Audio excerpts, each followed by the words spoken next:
I'd like to call the meeting to order, please.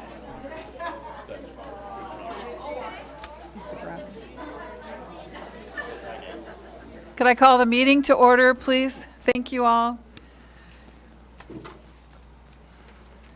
Michelle, you ready for a roll call?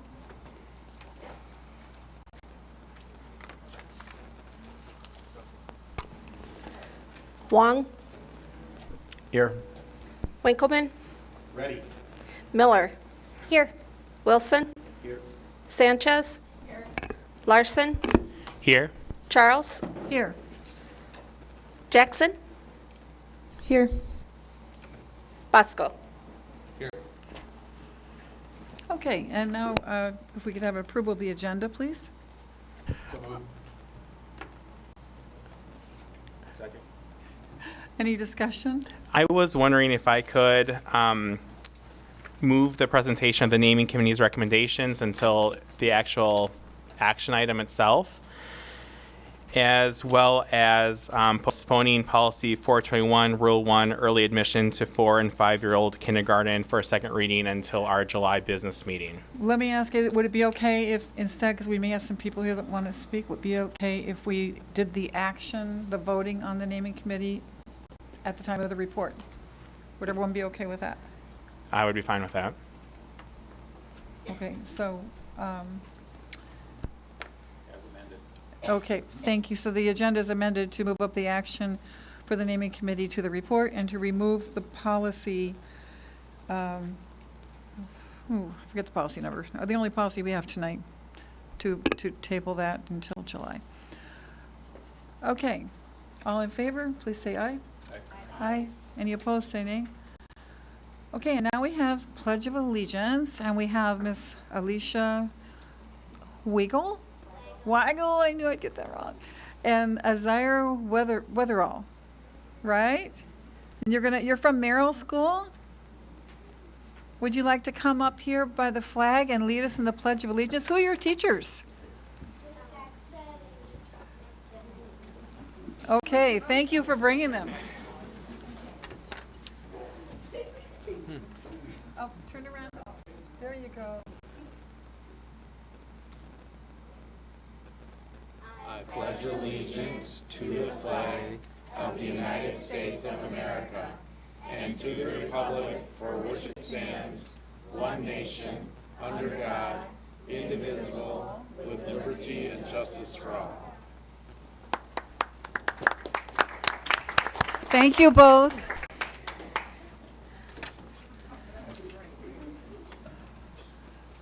Okay, and now Mr. Winkleman is going to read the announcements, please. Good evening. Good evening. Is this on? Hello?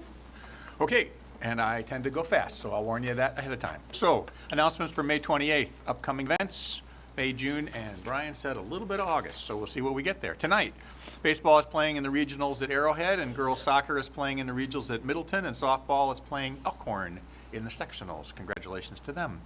On Wednesday night, Vocal Pops concert at Beloit Memorial at 7. Thursday night, there's a retirees reception. There's a McNeil Lancer Award night at 6.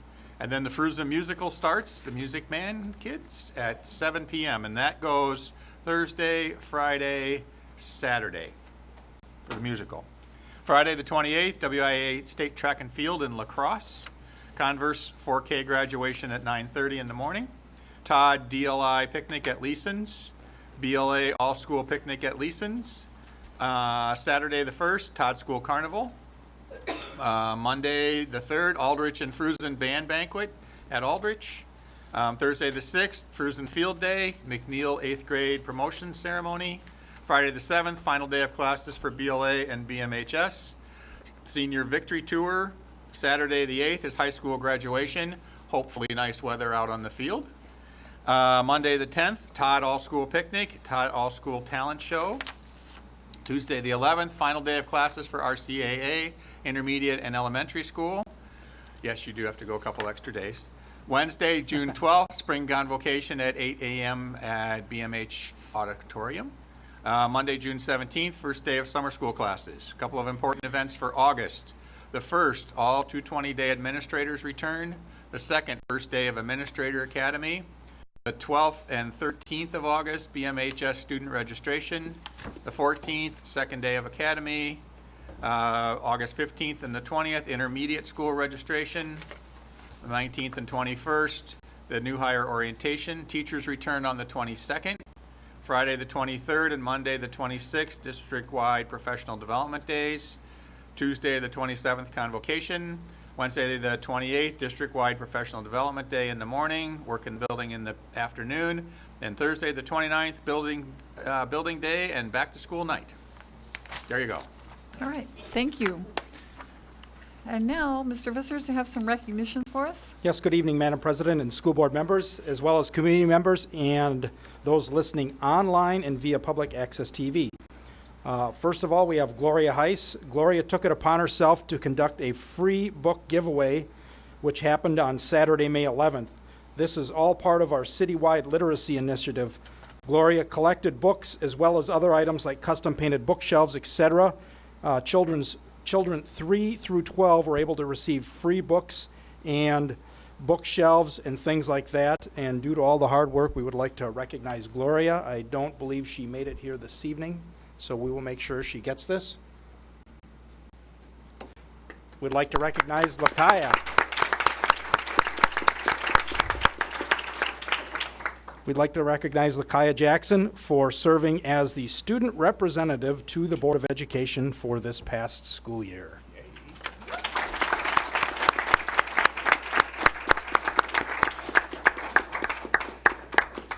Lakai, would you like to say anything? Yeah, I kind of added it in my speech if you want me to. You can say it there, or you can get the podium. I'm going to save it for later because I'm still working on it because senioritis, so I'm going to get back to you, but thank you. Okay. All right, I'll give you a little time then. So we have Converse Elementary School, and we apologize for not having it in last month's. It came down real late, right before the board meeting. So, and it actually does work out well because just on Monday, May 20th, Converse was at the state capitol to receive their 2019 Wisconsin Title I School of Recognition Award. So congratulations to Converse. Job well done. Jump in. So congratulations to Ms. Hamilton and the entire Converse staff. Again, being recognized as a Wisconsin Title I School of Recognition, beating the odds school. All Title I schools of recognition must meet criteria including at least 95% participation, less than 13% absenteeism rate, being in the top 25% of all high poverty schools in the state, and having above average student achievement in reading and mathematics compared to schools of similar size and demographics. So congratulations again, Converse. I hope you enjoyed your cake. Very nice job.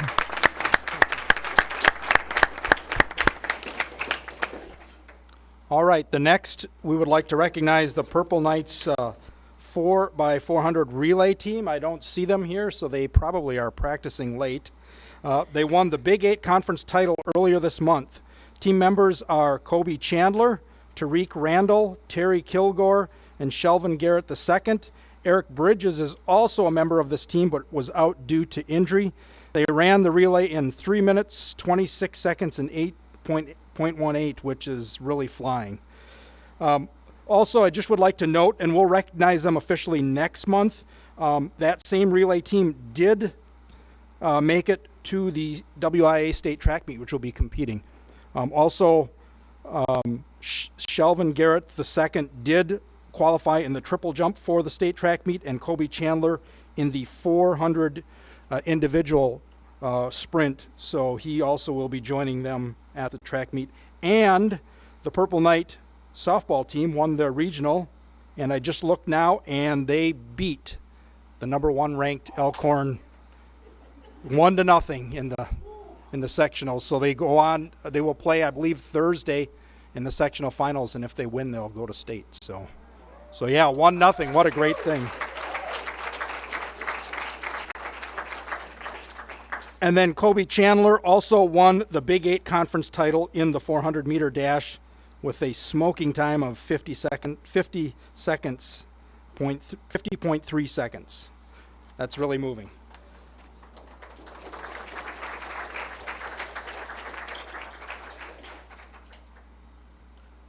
All right. What hasn't this club done for us this year? The Beloit Memorial Jazz Orchestra. We recognized this group earlier this year when it was announced that they were chosen to compete in the Essentially Ellington Jazz Band Competition in New York City. They received numerous awards while at this competition, which was May 9th through the 11th. The awards they garnered are Outstanding Trumpet Section, which includes Adam Hobson, Naomi Patton, Evan Langoni, Olivia Garcia, Piper Mitchell, and Katie Landon. Outstanding Tenor Sax by Noah Pepping. Outstanding Trombone by August Bratz. Outstanding Trumpet by Adam Hobson. And Honorable Mention Trumpet by Naomi Patton. And the band director is Mr. Chris Barron. So congratulations on all of the awards that you garnered.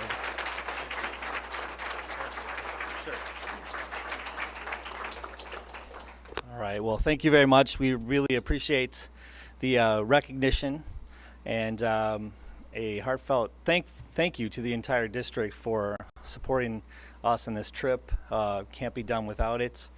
And to these students behind me, I'm so proud of them. Their love for the music, for each other, the way they cooperate and collaborate with each other, they're second to none. So thank you.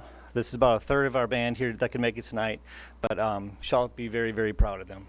They did a great job representing our community and school. So thank you.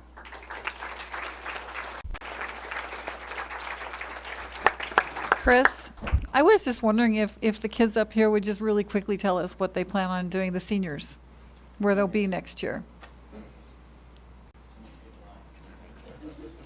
Hi, I'm August Bratz, and I'm going to be going to Peabody, which is associated with Johns Hopkins in Baltimore, studying jazz with Sean Jones. Great, congratulations.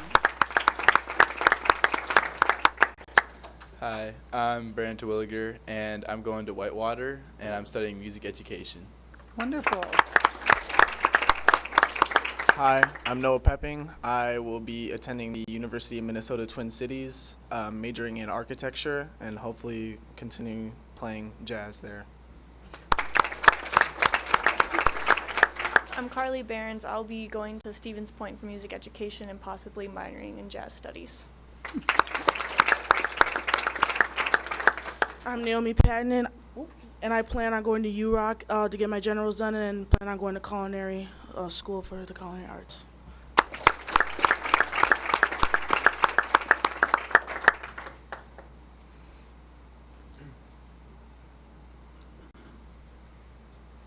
Thank you all so much for coming here tonight, and congratulations on just all the years you've been in jazz band and for the pride you've brought to our school district and to our community and to yourselves. Thank you. It's very incredible, and we're happy to support you through it and happy to see you succeed. Oh, John, sure. And kudos, Chris, to what you've done. I was at the event last Wednesday, I think it was, at La Casa, and to see all the performance of not only this group, but also the younger kids, and what I call the farm system that you developed, and the jazz camp that you have coming up I think it's in a few weeks. Great job. It sounds like we have some potential talented kids coming up through the ranks as well. Thanks.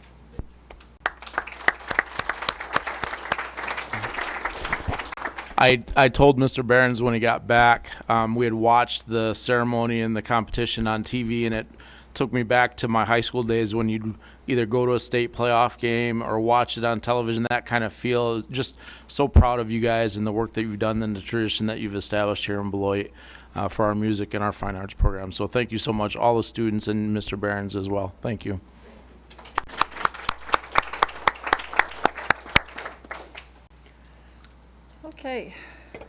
Okay. Another one. We would like to recognize Jessica Chavez. Jessica recently earned first place in the annual Congressional Art Competition on her contemporary redo of the American Gothic. She will receive a free trip to Washington, D.C. as part of this. And Nathalia Zamora. Nathalia earned second place in the annual Congressional Art Competition for her blind contour stylized self-portrait to capture her emotions as well as her features.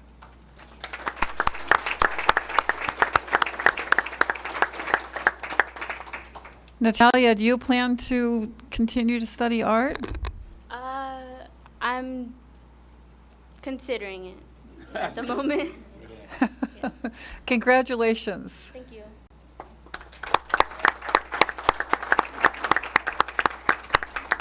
Okay, and finally, the yearbook staff, consisting of both students and a few staff advisors, are presenting 2019 Beloit Memorial High School yearbooks to the Board of Education.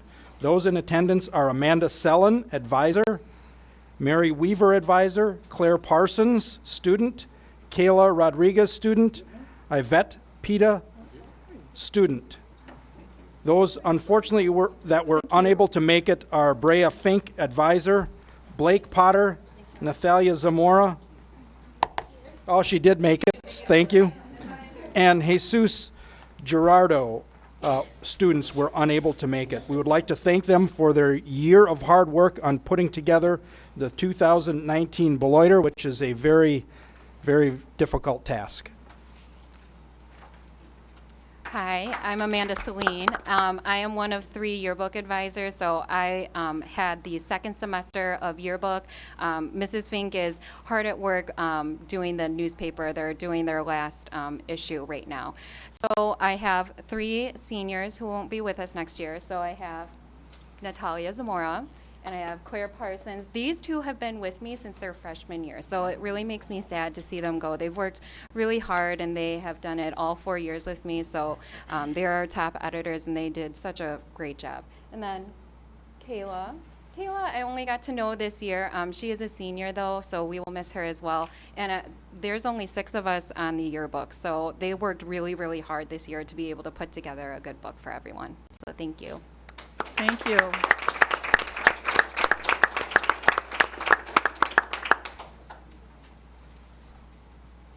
And that concludes all of our recognitions for this evening. All right, thank you, Mr. Vissers. Michelle, is there anyone from the public that wishes to speak this evening? Yes. Okay. So members of the audience, the Board of Education is now at the place on the agenda where we will receive public comments on areas of interest that are not on the agenda. The Board of Education will generally not respond or act on items that are not on tonight's agenda. Appropriate items will be referred to administration or one of the board's committees. While the board and district welcome public comments, we as a board also must ask that you exercise care in your comments that relate specifically to district employees or persons connected with the school system.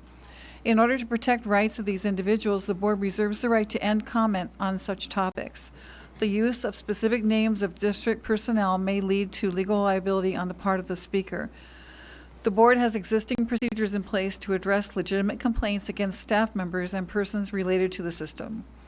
The Board of Education asks that each person wishing to address the board has completed a citizen comment card and given it to the board secretary prior to the start of the meeting.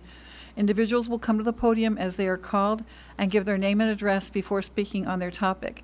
Each person will be given up to 3 minutes to speak. Public comments requiring translation will be given 6 minutes. Are there persons who wish to speak at this time? I have 2. The first one is Amber Ball.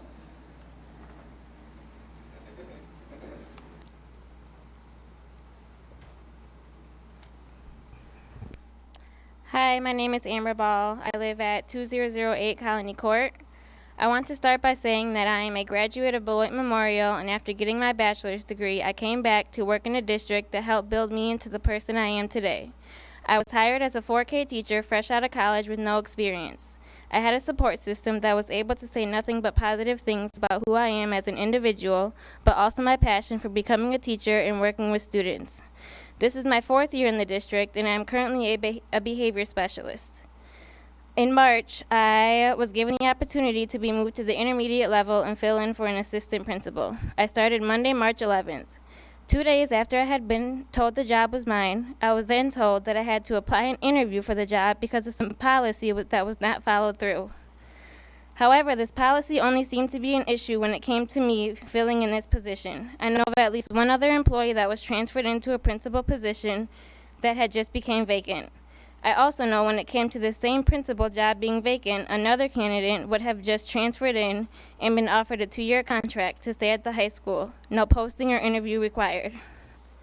However, I did as I was told and applied and interviewed. After my interview, I was told I was a candidate for the job. My references were checked and my paperwork was sent over.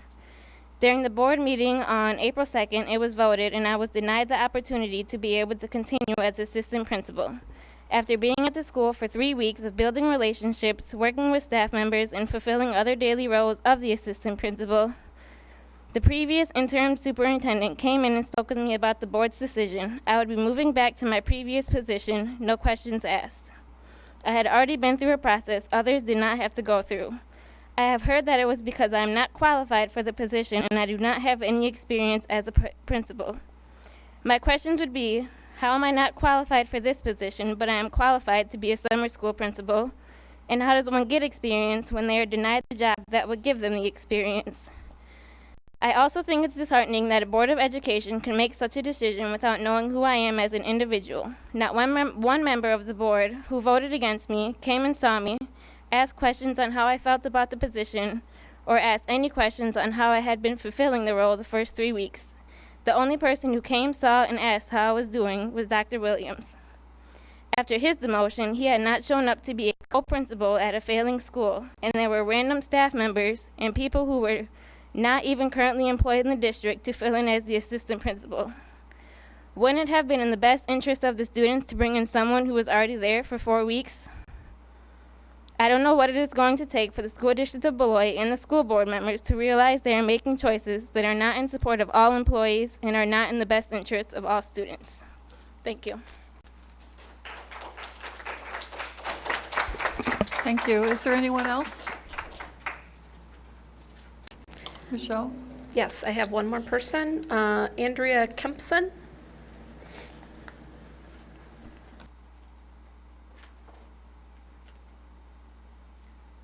Andrea Kempson, 1127 Cleveland Street.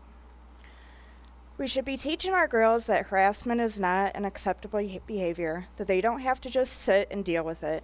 We should teach them that they have the right to say no, that they don't have to accept someone saying things to them or touching them in ways they do not like or want, that their bodies belong to only them, and that they are not responsible for boys' behaviors towards their bodies, and that someone will listen to them when they speak about it. Instead, we teach them that harassment is fine because we can't suspend every boy that says inappropriate things or touches a girl in the hallway. We teach them that boys are more important than girls because we trust what a boy says over a girl. We teach them that their future isn't more important than boys because we can't destroy boys' life with that kind of accusation. We teach them that boys don't have to control their bodies because girls should just cover up more.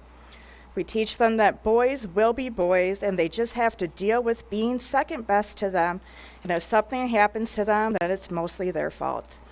I know that you as a board did not have anything to do with the initial punishment of the boy who shall not be named, but you now have the responsibility to look at the procedures and all that happened after the events were reported.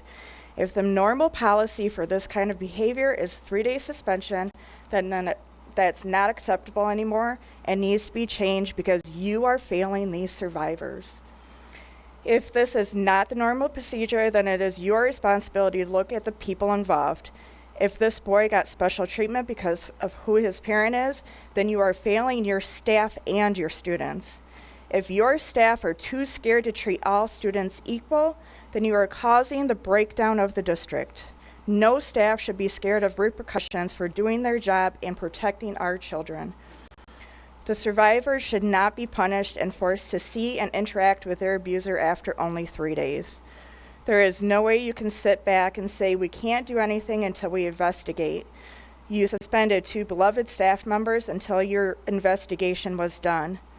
How is sexual violence less offensive than a verbal complaint? If you don't want abusers to miss that much of school, then there needs to be a procedure that has an alternative schooling choice. It's your responsibility as a board to stand up for all students and to make sure we are changing things for the better. Even if you had nothing to do with initial punishment, you should be ashamed of the board and of the school for how it was handled. and you should be figuring out how to fix it so that it doesn't happen again in the future. You should be educating staff and students about sexual harassment, sexual violence, and rape. Teach these kids that females and males are equal, that both deserve a safe environment and a future, thinking beyond now. I just have a couple statistics I want to throw out. They're from the National Sexual Violence Resource. Your time is about up. I'm really sorry. If you want Can to I leave just them say, with like, us, two? if you want to leave them with us, Yep. sure. Yep, this is the last thing. No, I mean, if you would like to leave them with us, the time to speak is up, but you can leave us anything you'd like to give us. Thank you so much.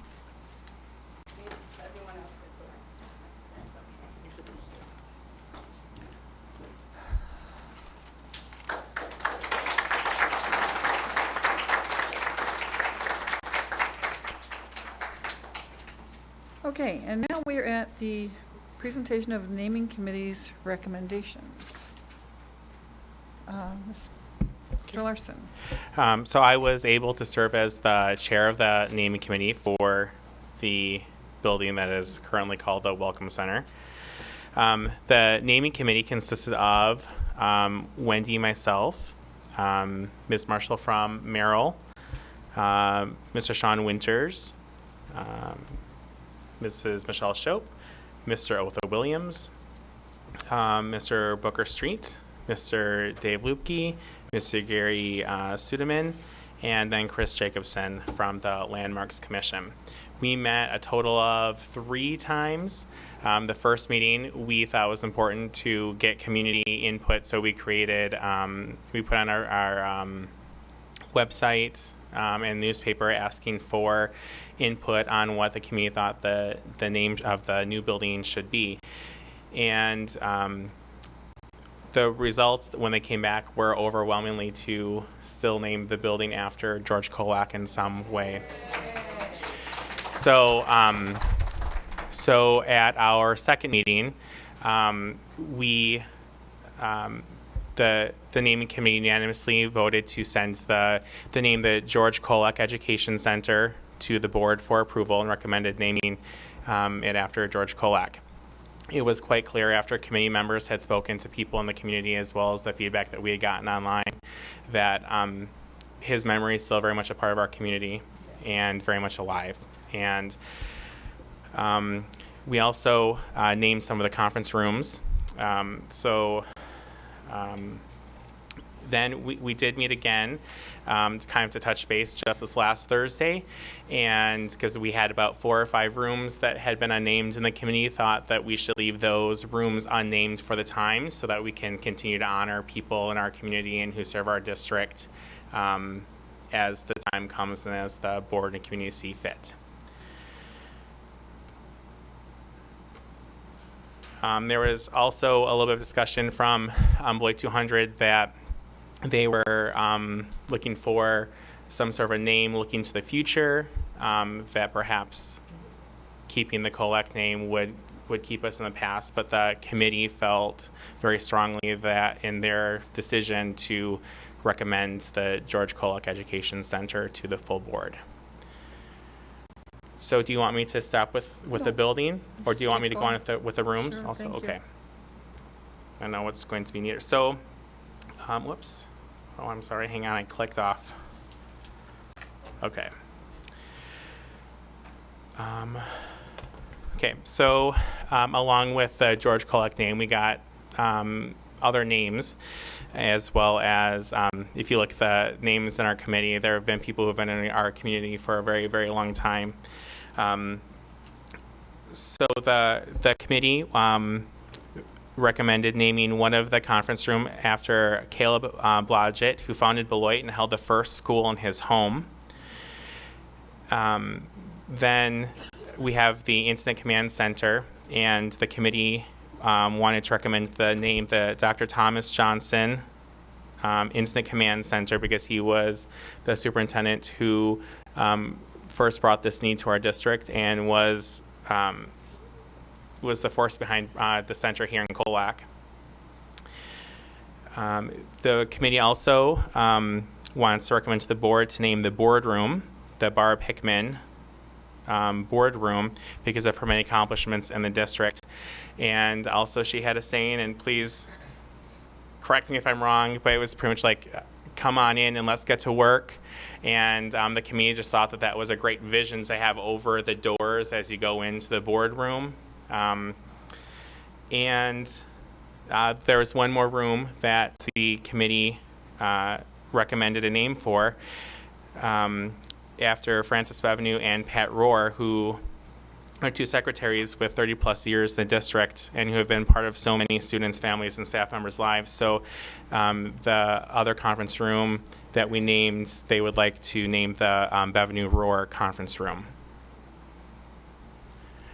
And there was a motion at the end of the meeting on Thursday then for this committee to not name any further rooms and leave it open for the board and the community in the future. That summed it all up? Okay. Would you two like to contribute anything at all? Feel free to come to the podium if you'd like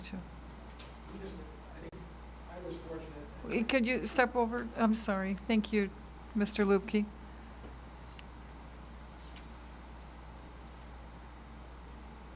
David Lubke. Some of us in this room, like Dorothy and Saritha, were lucky enough to have Mr. Kolek in our lives. Doing some research on George, beyond what I already know, he helped start 35 years ago the Even Start program, which is very strong in this community today, and it's enriching the lives of many young students who wouldn't maybe have the opportunity to get the early education that they need. He was also I call him iconic principal of Merrill School. Here's a man that was loved wherever he went in the community.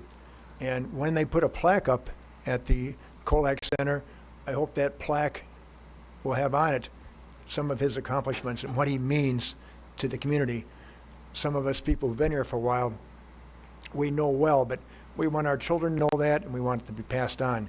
We think he's a strong model for the best of Beloit, the diversity of Beloit, and what we want as a leader. So the committee asked the public for names. We got a few names, but the calls that I received and others received, it was unanimous. Don't change the name, keep the Kolek name on there. So our committee had a fairly easy job of retaining it, although we did wait a month or so and entertain other names. Nobody was close to Mr. Kolek. Any questions that I can answer, or Mr. Studeman, who was on the committee, can I was answer? wondering how many rooms are left unnamed? 5 or 6. Okay, 5. Okay, thank you. Thank you, Mr. Thank you. Lubke, and thank you for serving on the committee. I And was Mr. Studeman, and Wendy Sanchez, and Kyle Larson, and I don't know if anyone else is here tonight that served. I don't think so, but thank the whole committee. We really appreciate people that... Sean, thank you. I only went to one meeting, so it's kind of hard for me to remember everybody, but I appreciate all the time you put into this. And so now if we could have a motion to accept the committee's recommendations and dismiss the committee because their work is done.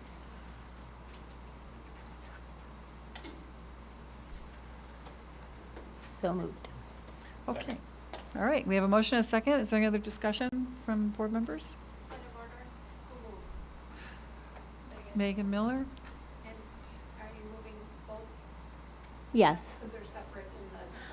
Yeah, I'd like to make a motion then to accept the recommendations of the committee and then also to dismiss the committee since it's not needed. Mr. Winkleman. Mr. Wong, did you have something? No? Okay. All right. No other discussion? All in favor of accepting the committee's recommendations for the namings of the building and the room and dismissing the committee, say aye, please. Aye. Aye. Any opposed, say nay.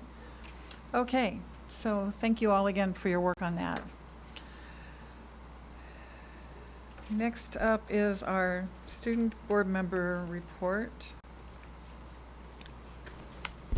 Good evening, everyone.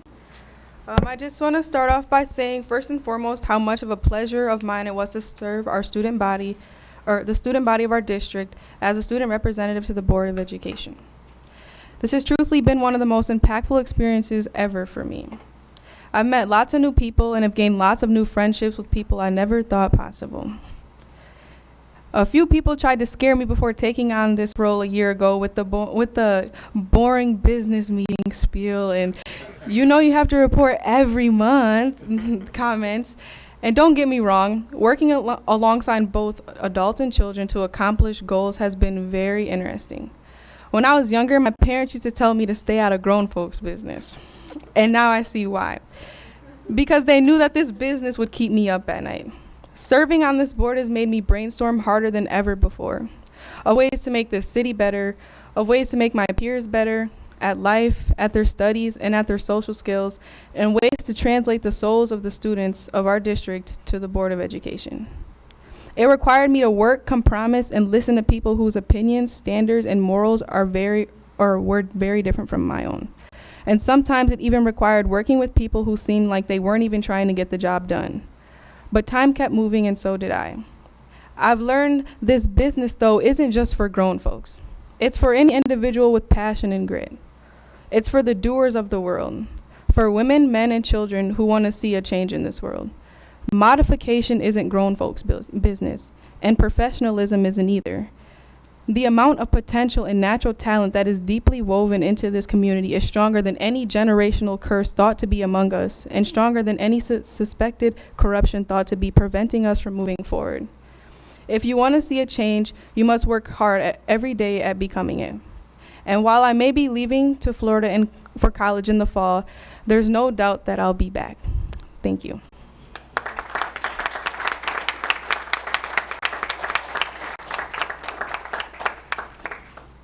And here's a little announcement. The Purple Knights softball team plays in the sectional finals on Thursday, May 30th at 5 p.m. against Wilmot.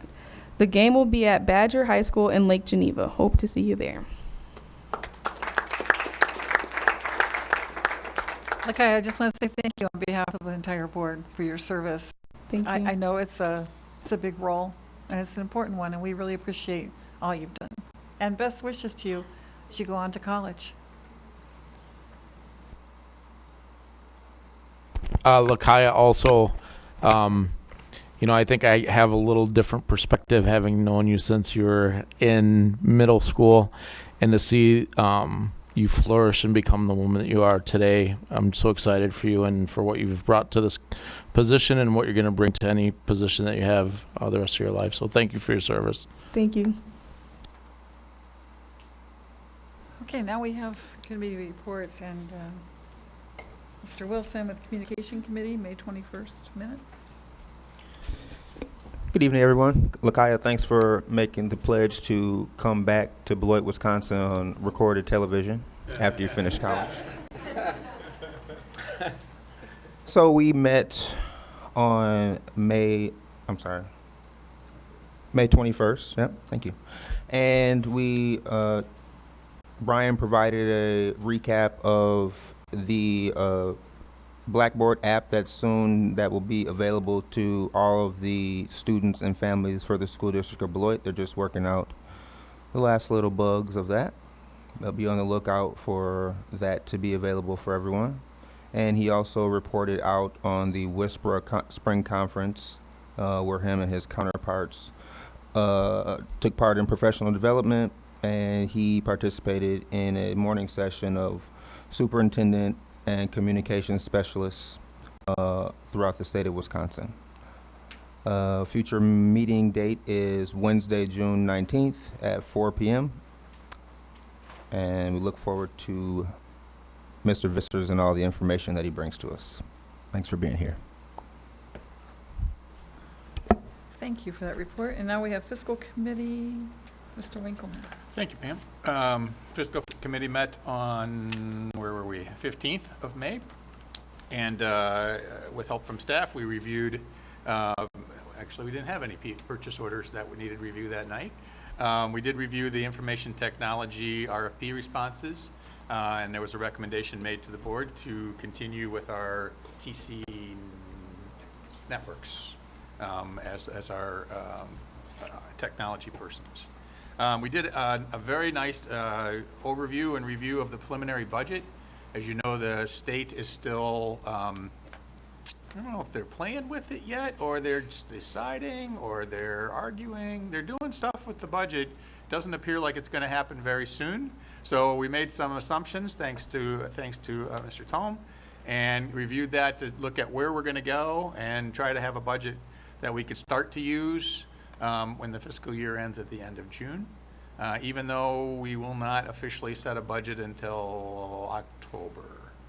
It was very strange. You can talk to me later about that if you want to. I'll get fired up on that one anytime, because no good business operates without a budget in the year they start. But it will be, it started out as a balanced budget, and there's some work that needs to happen with that, with some changes that have happened along the way. And people are working hard to make that happen. And there's a variety of scenarios for mill rates, and the public is always interested in where our taxes going, some of which will play with whatever the state decides to send out to schools and allow us to spend for students. So we'll see where that ends up, because that'll affect what we can do in terms of savings to the community, in terms of contribution to the schools. So stay tuned, it's on its way.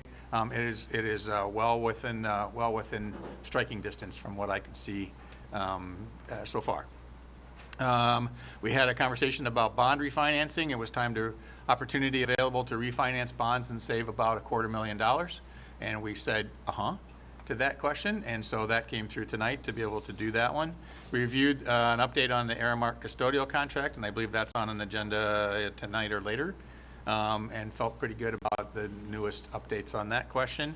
And we reviewed the CISA 2, the Community Education Group, CISA 2 contracts, the base contract for services that districts from all around us use, so we don't have to have individuals with some very specific criteria come and work in the district. We share those via CISA. So we worked on that and sent that on to the full board as well. And with that, I think we're going to try to meet on Tuesdays from now, and we'll get a specific date upcoming. All right, thank you. And then we have Ms. Sanchez with Infrastructure Committee. So we met a couple times this month. We hadn't met for a month or so, we did get 2 meetings in. We had one on Monday, May 13th, and then we had one on May 22nd. Thank you, Jen. We did discuss some roles and responsibilities for the actual committee, and also discussed the position for the representative on the Park and Recs for the city of Beloit, and what their role would be as a district representative. So being that's Joe Stottleman, he wanted a little bit more clarification on what his actual position was there. We also did review the Aldridge cafeteria remodel, and that will be coming later tonight. It has been brought to the full board for approval, and access control as well, which would potentially be, or will be funded through a grant that was received. And then we met again on the 22nd, bringing forward McNeil and Aldridge gym floors to be redone over the summer, and the McNeil kitchen remodel. So those will be on our agenda a little later. We'll be meeting again on the 6th at the Operationals Center, which is located on 4th Street. Thank you. Yep. Okay, and Mr. Wong, Mr. Larson, Staff Committee. Okay, so we actually met 3 times. The first time we met was it was April 30th, and the business discussed at the meeting was the approval of the Chief Communications and Marketing job description for recommendation to the full board, and the explanation that there's a comprehensive need in the district for marketing, branding, communications to the schools, and increase the operational focus and capacity of the position. So after some discussion, the committee sent that to the full board for approval, and has already been approved by the board. we met again on May 14th. And we start off with roles and responsibilities of the committees. The two items for that night were also job descriptions, the Executive Director of School Leadership and Equity job description. And after some discussion, we thought that was lacking some language surrounding equity. And also, the other action item was the Executive Director of Business, Human Resources, and Operations job description. So the committee at that time requested more information about both of those job descriptions and chose to meet a week later on May 21st. And on May 21st, we discussed the Executive Director of Business, Human Resources, and Operations, and voted to send that to the full board, which has been approved. Also, the Executive Director of School Leadership and Equity, we accepted the changes that were made. Ms. Miller and Mr. Bosco worked to add some language into that then became satisfactory to the staff committee. And both of those job descriptions were passed along to the board. We also discussed a STEM instructional coach job description, and as well as the literacy instructional coach position, where actually it was a very good discussion, a lot of dialogue, adding some things that were missing, and those were sent to the board, and all of those have been since approved by the board. Our next meeting is going to be for sure on June 18th, if not possibly one on June 4th. All right, thank you so much. And now Mr. Wong, Students Committee. Okay, the Students Committee met on Tuesday, May 14th at 4 p.m. We started out the meeting discussing the roles and responsibilities of our committee, which led into a discussion about our committee and some of the questions and concerns about overlapping with other committees, specifically the staff committee. Ironically, we had a discussion, Mr. Larson presented, I think if it wasn't that evening, it was before that or after that, regarding potential changes with committee structure going forward. There was good discussion about the fact that the staff members really enjoy being part of the committee and having a say in some of the happenings within the district. The second item that we had was a discussion, it was an action item, and that was in regards to the Roy Chapman Andrews Academy annual contract renewal. Ms. Pepke provided the presentation and information about the program. There was lots of questions regarding the history of the program and declining enrollment, along with budget dollars as well. So there happened to be more questions than we had answers at the time, and we have sent it back to get more additional information before any approval on that. The last item that we talked about was habitual truancy throughout the district. Unfortunately, we've seen an increase in this over the last 4 years, and which should be concerning to all. And Mr. Atlas provided us information that he has been working on, and he's been working with this for the last several years, and I think diligently well. But we need to do more work on this, and I think that's something that we'll be working on over the course of the next year. We adjourned, and our next meeting will be Tuesday, June 11th at 4 p.m. Okay, thank you very much. We're now at the consent agenda. Is there a motion to approve all of the items on the consent list? I move approval of the consent agenda. Second. Okay, is there any discussion about the consent agenda? All right, all in favor of approving the consent agenda, say aye. Aye. Aye. Any opposed, say nay. All right, so items A through Q pass, and we're on now to the business agenda. Item A, donation for teacher appreciation from Ho-Chunk Nation. Move approval. Second. All right, and this is a $1,000 donation for a food truck to come to treat the teachers to lunch, which I think is wonderful. Any discussion on this? All right, all in favor, please say aye. Aye. Aye. Aye. Any opposed? All right, the motion for accepting the donation from the Ho-Chunk Nation passes. We've already done the approval of the naming committee, so we can mark off B and C. Access control is the next item. Sean's going to tell us about that. Thank you. Good evening. Access control is what we have throughout all of our buildings, except for BLA. It's our little fob, which lets us into our buildings without a key. We can assign these to anyone, put parameters on time, days, whatever we want.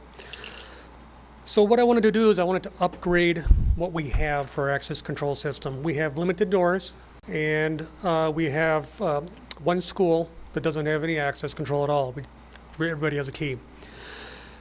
The platform, the software that we have for our current system, extremely hard to navigate, to the point of I'm calling our vendor to have them put in a temporary schedule. They don't know how to do it. So the second thing about that is we are limited to who can work on our current system. There are 2 vendors. One's very expensive, and the other not an option for me. So what I did is I put out an RFP for the entire district for a makeover. After I put the RFP out, I got the results ranging from $415,000 up to $590,000. For me, that was a great leap of faith on a new program. I decided to scale that back. Let's use the grant money which we applied for and we received for $25,500 if memory serves, and let's bring in the platform and try it out. From what I see of it, I think it's going to work fantastic. The best part about this is that the cost is not so much in the software, it is in all the hardware. But all the hardware that I've spec'd out and I'm putting into our buildings can go with any program. The hardware that we have now is strictly limited to a handful, if not less, programs. So this will give us the flexibility that, let's say down the road, we don't like the software we have, or we don't like the service that we're getting from multiple vendors. All we're doing is we're just changing out the software. So cost would be minimal. So I wound up taking the 2 lowest bids and asking them to give me a quote on just doing 2 buildings, the new district office and BLA. And the lowest amount came down to $25,371, and that's through Omni. Omni is a vendor that we use throughout our district. Everything from fire panels to cameras, and I actually work on our current access control program when we're in a bind. So the next one was only a couple thousand more, but there are more vendors that work with this first platform through Omni than with the second platform. It gives us a wide range of vendors we can pull in if we have issues. Okay, is this something that came through committee too? All right. So the motion you want to have recommended is for Omni, a contract with Omni? Correct. Okay.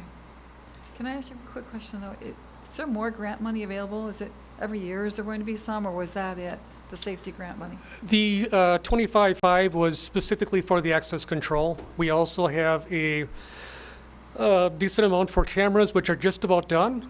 And we also have for changing out the door hardware. And we put safety film on our entranceways. And I believe that is, and some new doors at Todd. But will the state have more grant money available in coming years? Or? We hope so. They're fighting over that now. Yeah. Oh, is that part of it? They're fighting over that okay, now. okay. All right, thank you. Is there any questions for anyone? All right, there's a motion. I'll move approval of the Omni bid of $25,371,044 for the access control upgrade throughout the district. I'll second. Any more discussion? All in favor, please say aye. Aye. Any Aye. opposed, say nay. Okay, thank you, Mr. Winters, for that presentation. And now, Same thing. yeah, okay. Aldridge. Cafeteria, yeah. Aldridge Cafeteria remodel. Okay. Well, we all know about our Fund 50 and our balance. And I worked with Dwan Smith to come up with a good way for us to get more in line with our fund balance, but also have some big impact on our buildings. Aldrich is one of those buildings. Aldrich is also one of those buildings that, where's the main entrance? You know, if you're new to the area, it is all guesswork. When you first walk into Aldrich, the cafeteria is very underwhelming. If you look at your attachments on the architect's concept drawings, we are going to transform Aldrich's cafeteria along with the office group. We are going to move the main entrance from the east side to the west side. Anyway, if you look at the front of Aldrich, we're going to move it from the front and we're going to put it over to the side parking lot. We're going to push out about 10 feet. And if you look at the renderings, it is going to be a curved and sloped fascia. A lot of windows, light and bright. We're also will be adding air conditioning to the cafeteria. We're adding 2 secure doorways that lead to the rest of the building. One that goes to the gym area, and the other one that goes to the academic area. This is a way for us to not only control noise, but also control movement throughout the building. It is a fantastic system. Again, this is getting back to giving our buildings and our staff a huge shot in the arm, and just improving and giving our students a building that they deserve. And the extra light's going to be great. Absolutely, absolutely. And I do want to say also too, it's not a part of this. I'll be coming to the board later, but we're also looking at as far as the furniture for the cafeteria and the furniture for Cunningham, which will be coming to you in the future again. We're trying to get away from the elementary furniture in a intermediate school. That being said, we still have the smaller people and we have the taller people. It's going to be a mix. I think you're really going to like the furniture that we picked out, which will be, again, hopefully coming to you next month. We worked with Angus Young. We went out for a RFP. We had 3 responses. There is we had an alternate bid of brick veneer on the outside of the building, which is basically, it's what the exterior of the wall is going to be made out of. Either use brick veneer in lieu of the precast.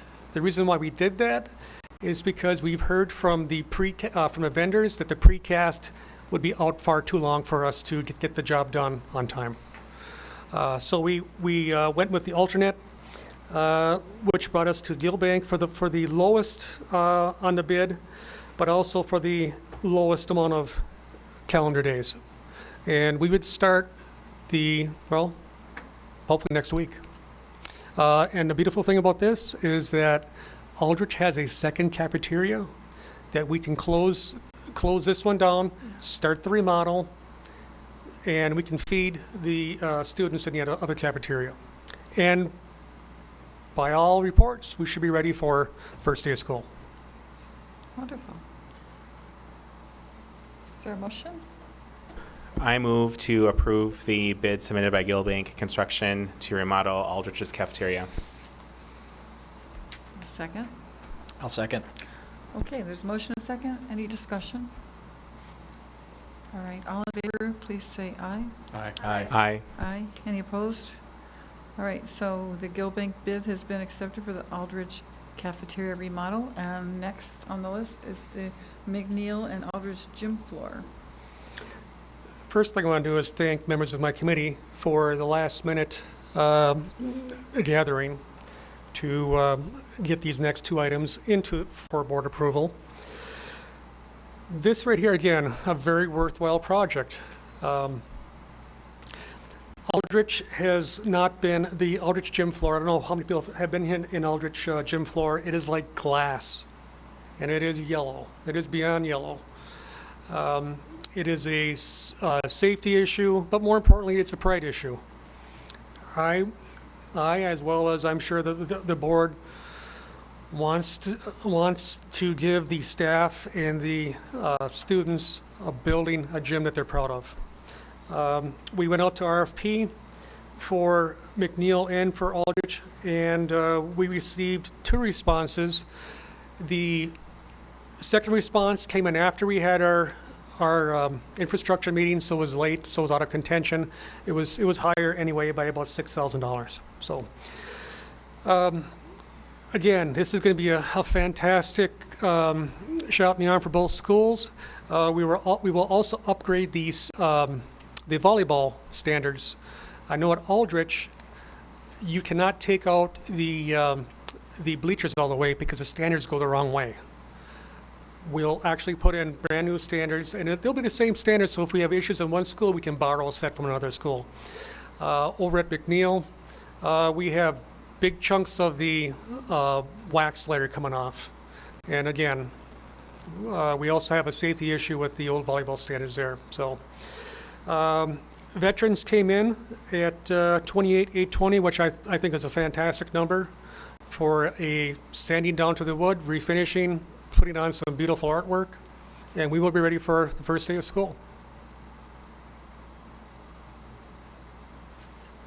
And that's for both? Yep. Correct. Wow, okay. Is there a motion?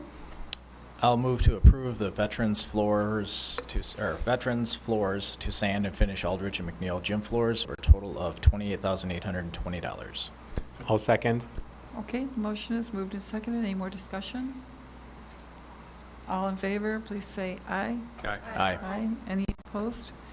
Okay, so the motion passes for the approval of the veterans floors to sand and finish Aldrich and McNeil gym floors for a total of $28,820.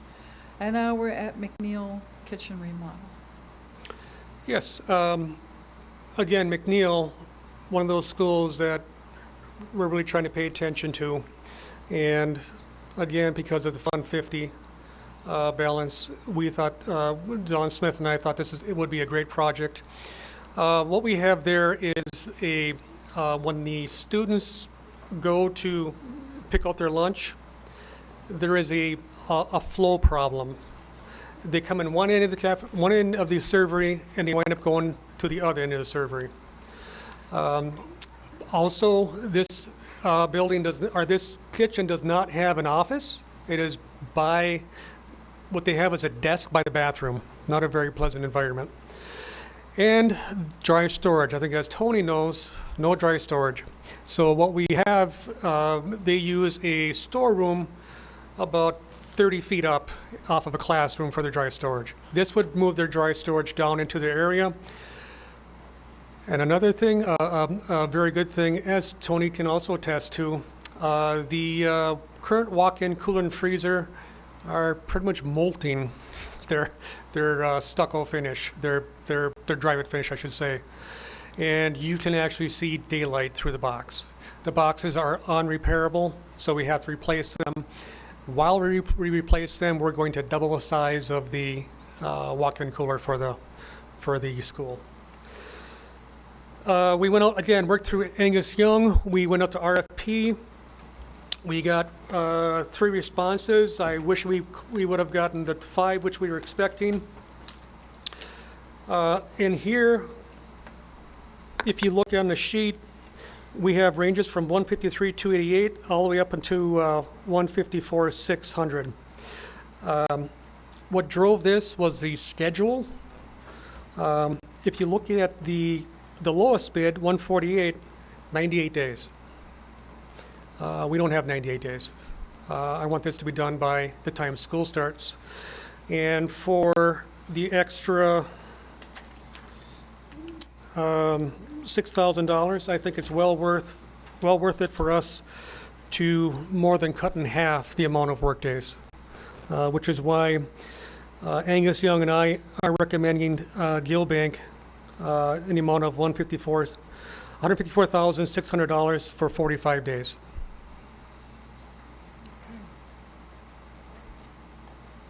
Is there a motion?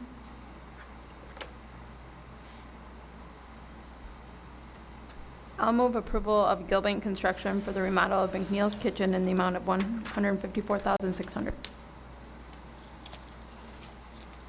I'll second. Okay, any discussion? John? Just in addition, thanks to Sean for his good work. The committee also had some conversation about the RFPs that go out and our work with the architects to more clearly outline what our expectations for a start and stop date might be. Given the wide variety of days and how those were perhaps being interpreted, the more clarity we can provide, the better I think contractors will be able to understand what we're looking for. Okay, anything else? Yes, Ms. Miller. Thanks. Is there criteria or consideration when you select, when we hire people on to consider whether or not they're union? Is that like whether they're union? Yeah, I'm just kind of curious. Is that a consideration at this time? No, I make my determination on what's best for the district, union or not union. We do have some union shops that do work for us. I don't take that into account. I do what's best for us.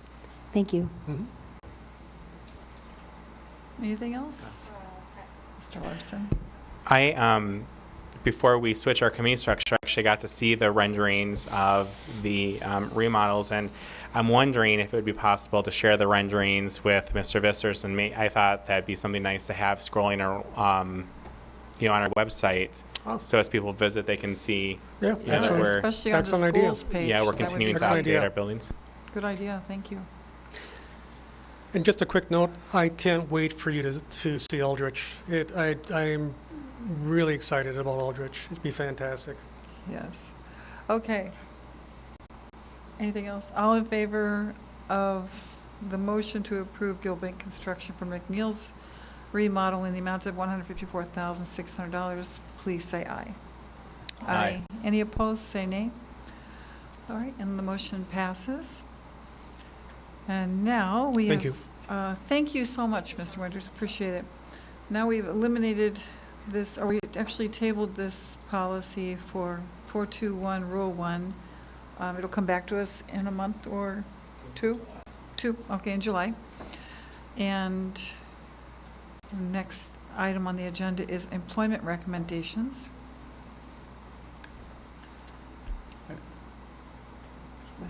I'll move approval. In the earlier meeting, we removed 5 people from that for future research and consideration. So with that amended group, I would move approval. Is there a second? I'll second that. Thank you. Any discussion? Okay, all in favor of the Exhibit A and Exhibit B employment recommendations, please say aye. Aye. Aye. Aye. Any opposed, say nay. All right, so the employment recommendations as amended in previous meeting pass. And future agenda items. Is there anything? I know that Mr. Wong had discussed the truancy in the student committee. I was wondering if that was coming to the board for discussion, because I was under the impression that we would be meeting with City Council again sometime this summer to kind of discuss what we have found out and learned. It will. So I'm sorry. I guess my question is more directed at Mr. Bosco. We could definitely bring that discussion to full board in June. I think we talked with City Council about meeting in July after Dr. Monroe started on July 1st. So that would be our target.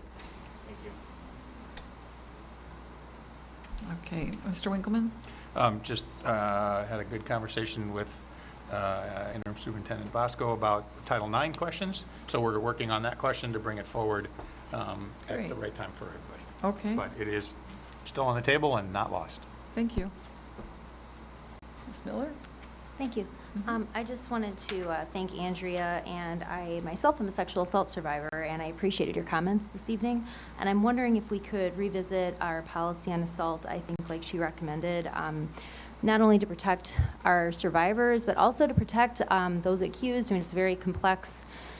We're here to protect all of our kids, and I just feel like it's very appropriate in my time at the district. It's certainly not the first time. It's high school. These things happen, and so I feel like I would like to see on a future agenda a policy to protect all of those parties involved.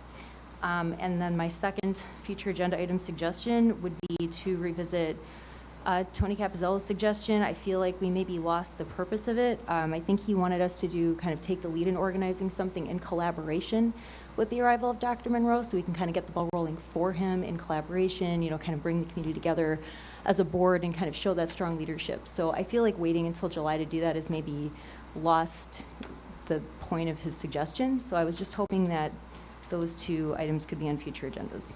So the first one, I think, and someone tell me if I'm wrong, Nora's not here, she's our expert. I think our only policy about sexual assault is in the Code of Conduct. I'm pretty sure. So that's... Also for staff. Yeah, I mean, we can talk about what more we can do, but it is in the Code of Conduct. And So like, can we discuss that though at a meeting? we can take it to, what did you say about staff?